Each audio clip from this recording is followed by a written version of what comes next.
Sensation, le MAG.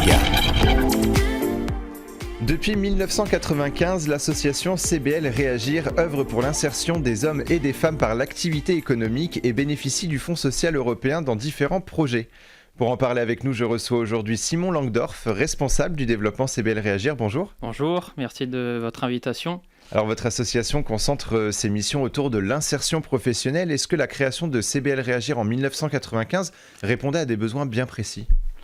Oui, la création donc, de CBL en 1995 répondait à un objectif d'accompagnement des demandeurs d'emploi du territoire.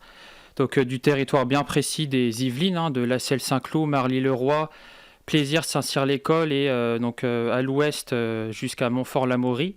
En fait, c'est un territoire qui est délimité par le préfet, par l'administration, et les Yvelines sont délimitées en 4 associations intermédiaires comme la nôtre, qui ont chacun un territoire bien précis d'accompagnement des demandeurs d'emploi de ce territoire. Est-ce qu'en 2021, ces besoins sont plus importants que dans les années 90, par exemple ? Oui, actuellement, effectivement, avec la crise du Covid, je pense qu'on reçoit de plus en plus de personnes. On a actuellement 300 salariés en insertion, ce chiffre qui augmente avec des nouveaux profils qui nous viennent, des gens plus qualifiés qui ont du mal à retrouver un emploi, des profils de restaurateurs, même de DJ qui viennent nous voir parce que en ce moment, ils n'ont pas de débouchés. Alors justement, pour bien expliquer à nos auditeurs, quels sont les objectifs de CBL Réagir au quotidien ? Alors nos objectifs, ils sont assez simples. En fait, c'est d'accompagner les demandeurs d'emploi vers un emploi durable, donc un CDD ou un CDI. Donc nous, on reçoit la personne, on lui présente notre association, et si elle est d'accord, elle s'inscrit au sein de notre association. On lui propose des formations, on lui propose des missions de courte ou de longue durée au sein d'entreprises, de collectivités ou chez des particuliers.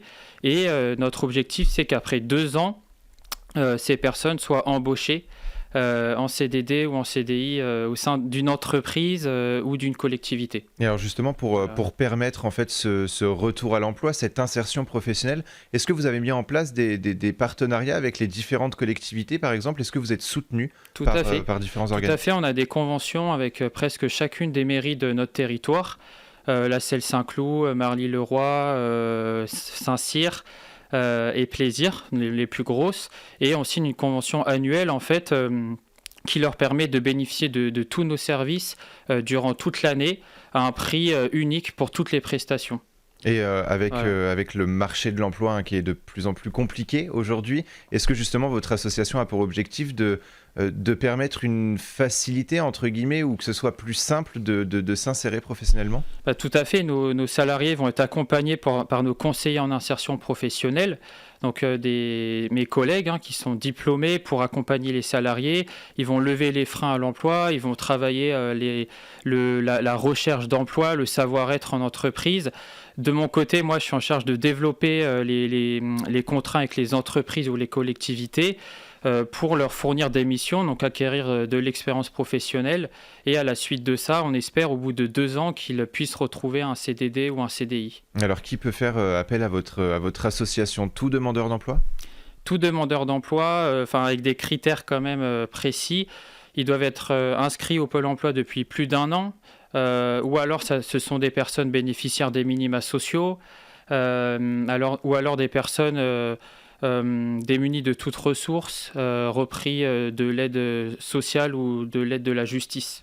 Est-ce que malgré la crise sanitaire, vous avez réussi à aider les demandeurs d'emploi ? Oui, notre chiffre est en constante augmentation, notre activité aussi. On est à plus de 7000 heures de travail facturées au mois de mars. Donc notre association se développe vraiment bien et donc plus on a de clients, plus on peut accueillir des demandeurs d'emploi pour les aider, les accompagner au quotidien. Alors vous bénéficiez du Fonds social européen pour différents projets. En 2016-2017, votre déploiement sur le nouveau territoire de la Plaine de Versailles vous a amené à recruter 3 collaborateurs pour assurer le développement commercial vers les entreprises et les collectivités ainsi que l'accompagnement des demandeurs d'emploi. Depuis que le Fonds social européen soutient CBL Réagir, est-ce que vos missions auprès des demandeurs d'emploi ont pu se développer ou en tout cas se renforcer ? Alors notre association, elle pourrait fonctionner uniquement sur fonds propres. Ça, c'est vraiment une spécificité de notre association qui est quand même assez exceptionnelle dans le milieu. Mais le FSE, effectivement, nous aide pour l'accompagnement de nos salariés. Donc c'est une somme assez conséquente qui nous est versée par cette institution pour accroître nos actions de formation, nos ateliers, les entretiens individuels qui sont réalisés chaque semaine par mes collègues. Et donc effectivement, bien sûr, c'est une somme qui nous aide, comme celle de l'État ou de la région. Qui est non négligeable, mais comme je l'ai dit, grâce à nos clients, on pourrait s'en sortir sans ces subventions. Alors justement, vous l'avez un petit peu expliqué, donc il y a le FSE, le Fonds social européen, et vous êtes aussi soutenu par la région. La région vous soutient aussi dans vos... On est soutenu par la Directe aussi et par la région Île-de-France. Et qu'est-ce que vous avez pu mettre en place grâce à ce Fonds social européen? Est-ce que déjà le projet, je parle de 2016-2017, est-ce que c'est justement un projet en continu? Oui, en 2016-2017, ça nous a permis d'accompagner 150 salariés, donc subventionnés par cette institution. En 2019, 80 et en 2020, 100 salariés qui bénéficient de cette subvention pour notre accompagnement. Et la subvention versée par le Fonds social européen est versée pour l'accompagnement de vos salariés, vous l'avez expliqué. Comment faites-vous pour obtenir cette subvention? Est-ce qu'il y a des conditions strictes finalement? Oui, c'est strict. Il faut fournir des justificatifs de nos formations, de nos ateliers, des entretiens individuels réalisés.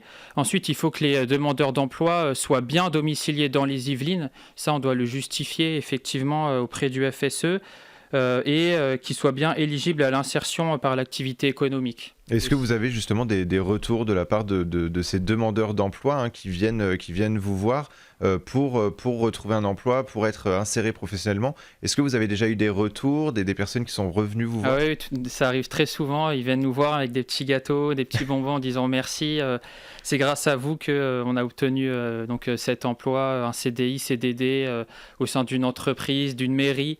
Et là, nous, on agit tous les jours pour ce genre de moment. Et est-ce que le FSE est important malgré tout dans vos différentes actions, justement?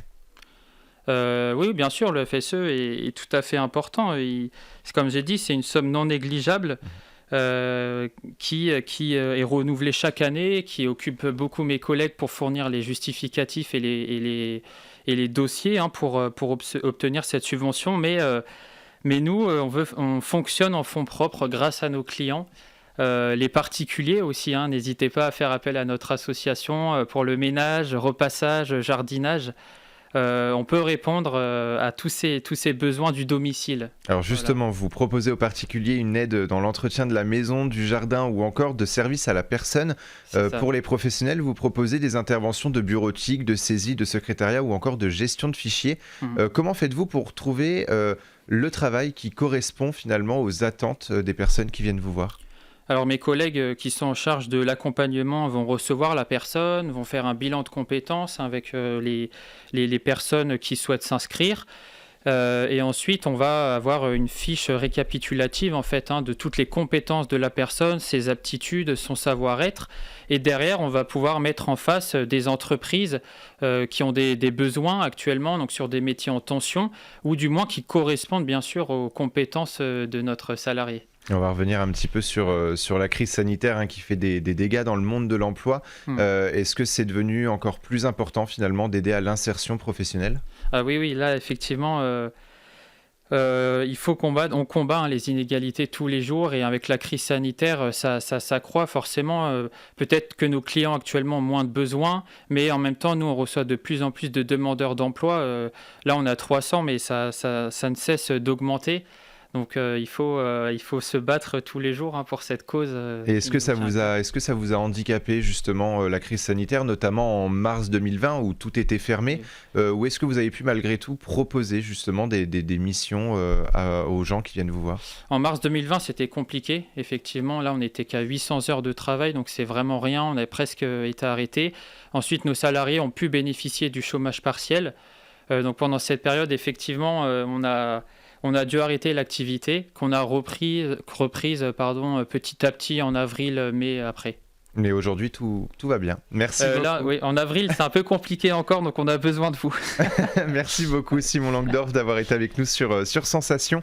Pour plus d'informations, un site existe, www.cblreagir.fr. Et pour revoir ou réécouter cette émission, rendez-vous sur notre site et application Radio Sensation.